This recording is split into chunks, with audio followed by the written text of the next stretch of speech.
This is our news, the weekend edition, and on the broadcast tonight. Setting the record straight, the Deputy Prime Minister responds to critics on government borrowing. Plus, more shootings, as 3 men were shot while attending a repass. And we give you an inside look on Chub Cay's push to becoming self-sustainable.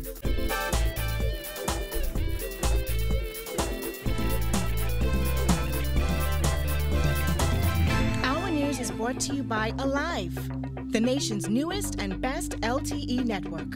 Good to be alive. Good evening, I'm Andrew Knowles. Thanks for joining us. Topping the news, Deputy Prime Minister and Minister of Finance Peter Turnquest is responding to critics who have questioned the Minister administration's rate of borrowing since coming to office 9 months ago. Turnquest says it's not something that can be helped. Our Jasmine Brown leads us off tonight with this report. Well, I agree with them. It is too much borrowing.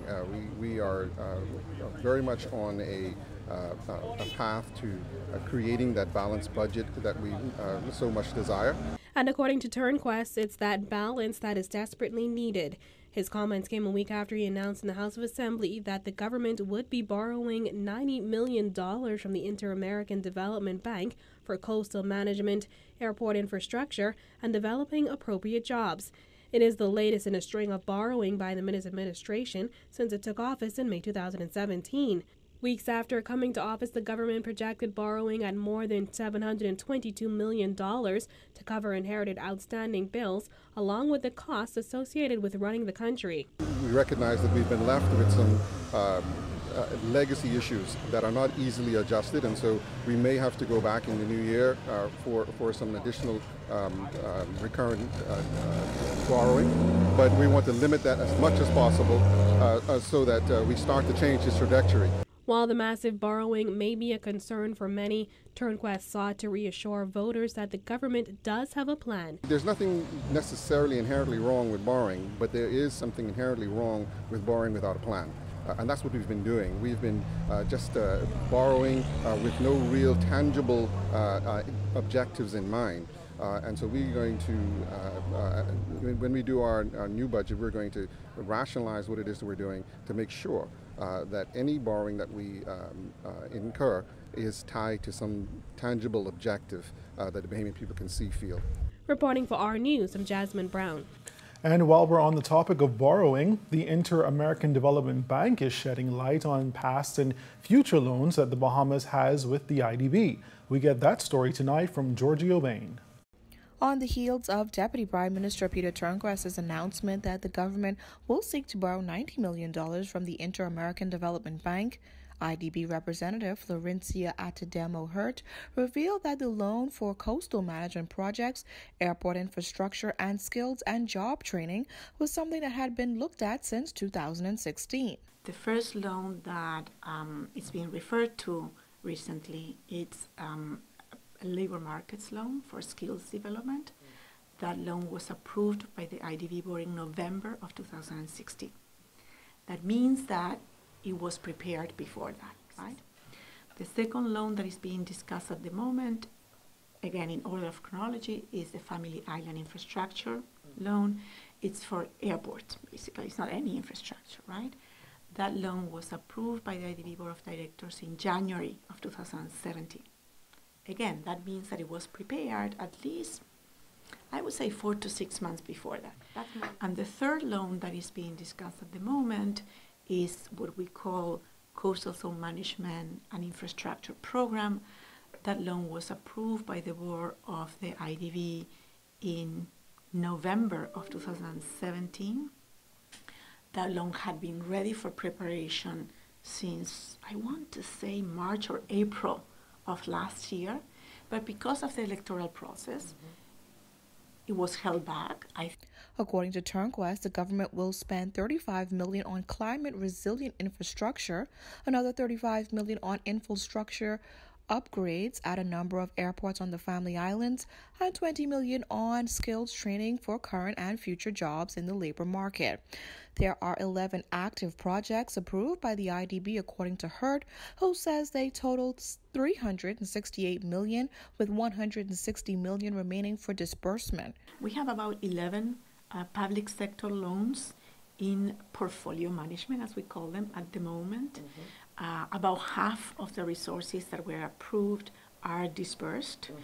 I want to say $360 million, more or less the total approved amount. But again, I'll send you the link so you have the correct numbers.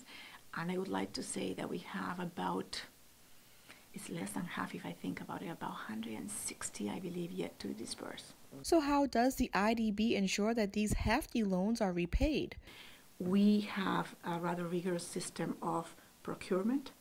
That means that before any monies from the loan are dispersed or any monies of the loan are dispersed to reimburse a prior expense by government, we make sure that the IDB policies and practices on procurement are followed. They are just not IDB policies and practices, these are policies and practices shared by all international organizations working in development. They are basically procurement policies drafted by the UN. Reporting for our News Weekend Edition, I'm Giorgio Bain. All right, thanks, Giorgio. In other news this evening, all students at Garvin Tynes Primary School will be screened for tuberculosis.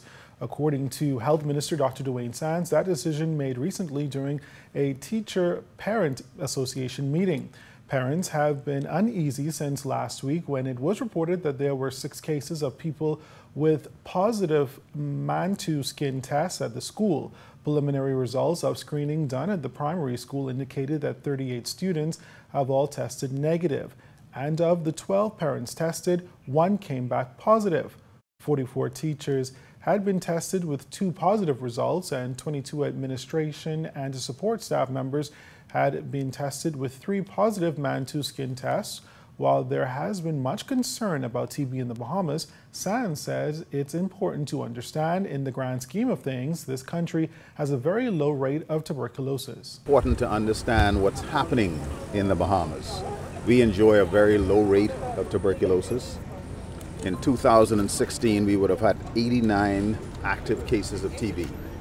We're just finalizing the 2017 statistics, but based on our preliminary numbers, we have had less than 60 cases of active TB. It's very important to know what a definition of a case is.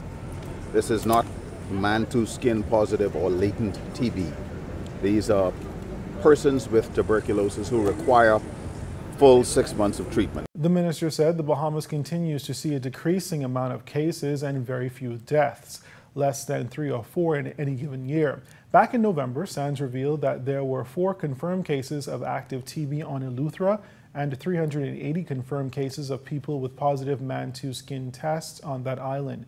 36 teachers and students at R.M. Bailey Senior High School also had positive tests. Sands said last week that more recent tests have taken place at the gaming board, which resulted in 17 positive tests out of 81. He explained the ministry increased screening last year, and that's the reason for all the positive tests. We made a strategic decision to increase the amount of screening last year, and so we would have had about 500 TB skin test positive identified.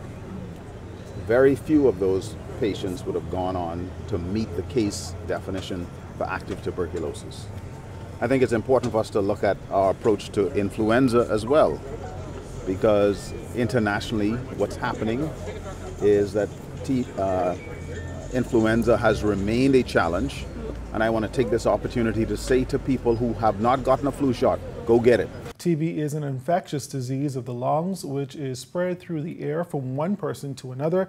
It is not spread by contact with clothes, drinking glasses, eating utensils, handshakes, toilets, or other surfaces. The symptoms of TB include a bad cough lasting 3 weeks or longer, chest pain, and coughing up blood. From the crime beat tonight, police were back in Pinewood Gardens last night following another shooting in the area, which left 3 people in hospital. Police say it was around 7 p.m. when the occupants of a silver Nissan March pulled up on a crowd of people attending a repast on Buttonwood Avenue and fired shots in the direction of the crowd. 3 men were injured in the incident and taken to hospital, where they are listed in stable condition. This latest shooting comes on the heels of a triple shooting in the area on Friday night, which left 2 men dead. Police are investigating. Well, we continue with our part 2 of our Chub Cay feature. And self-sustainable is how the owner of Chub Cay would like to see it in the very near future. Here's our Kyle Joaquin. No, it's very rare that we have a power outage. All the equipment on the island is absolutely brand new. It's hardly ever lights out on Chub Cay. The 100+ people who visit and work there get to depend on the Cay's very own power supply. We currently have 5 generators. We have a capacity of 3 megawatts. We're currently running 1 generator at the moment to supply the power that we require for the island. The switchgear you see behind us will actually come on and off as required, depending on how much load we need. And I'm sure BEC have the same sort of equipment. Currently producing 489 kilowatts to supply the whole island, which is quite low. So 1 generator is performing for us at the moment. Water? Not an issue either. So on Chub Cay at the moment, we're using about 47,000 gallons of water a day. Presently, we have the capacity of 160,000 gallons a day. Once things speed up a little bit more, then we'll run a bigger water maker to make more water. But currently, this is an ISI unit. It produces 60,000 gallons in 24 hours. The peace and tranquility on the Cay could be considered unmatched. The most you'd hear is the greeting of a passerby or some good old jazz music from the clubhouse at night. The people there pretty much entertain and feed themselves. Here at our garden right now, where we have 17 different vegetables that we produce locally here, and we supply about 50% of all of our needs for both our staff and our guests.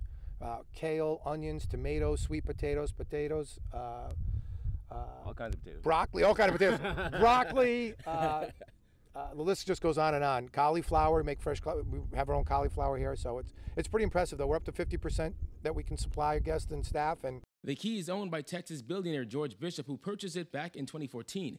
Since then, he's been on a roll, turning it into exactly what he envisioned. Well, we want a private island. Mm-hmm. We don't want a commercial operation. We want people to love to come here to relax and enjoy what we have. We have natural resources here that are unbelievable. We have the best fishing in the world, right offshore here. Wow. All right, so where do you see Chub Cay in the next 5 to 10 years? I see it more developed like this, with more private ownership, more homes. We have about as much commercial as we need. Right. We're going to expand the marina by another 7.5 acres. We have 109 floating slips now. We're going to excavate another 7 acres. We're going to have a new fuel dock. We already have new fuel stations, new generator house, new water plants, but we're going to have a new fuel dock, dive shop, and areas on the other side of the marina as well as what we have on this side. Reporting for our News, I'm Kyle Joaquin. Well, we'll take a break here, but still ahead tonight, the Democratic National Alliance ready for the road ahead to the 2022 general election. So stay tuned.